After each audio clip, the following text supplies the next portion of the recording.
Полицијата и инспектори на Агенцијата за храна и ветеринарство ги засилија контролите за транспорт на животни на патиштата, откако вчера свињи заразени со африканска чума беа транспортирани од каменичкото село Моштица во Кочанското Мојанци. Надзорот е веќе засилен. Вклучена и полицијата, врши патроли. Надзорот е на највисоко ниво што може да биде во моментот. Во моментов селото Моштица во Македонска Каменица и кочанските села Тркање и Пресека се најкритичните точки во државата кога во прашање е болеста африканска или свинска чума.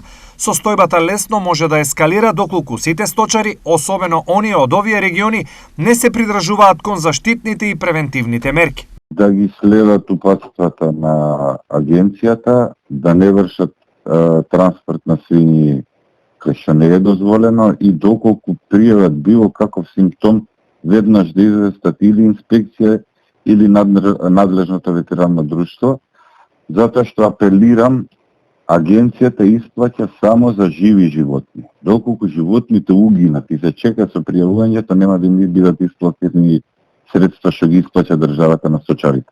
По неколку месечна пауза и смирување на ситуацијата во Делчевско, болеста африканска чума на крајот на јули беше потврдена во фарма во село Моштица во Македонска Каменица.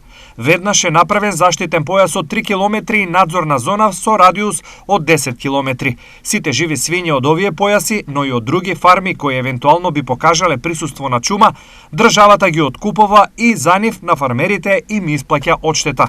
Сумите се движат од 16.000 денари за нерези до 30.000 за расни маторици со неодбиени прасиња. Товениците пак се откупуваат за сума од 80 до 100 денари за килограм жива мера во зависност од тежината. Инаку, овој вирус не е опасен за човекот.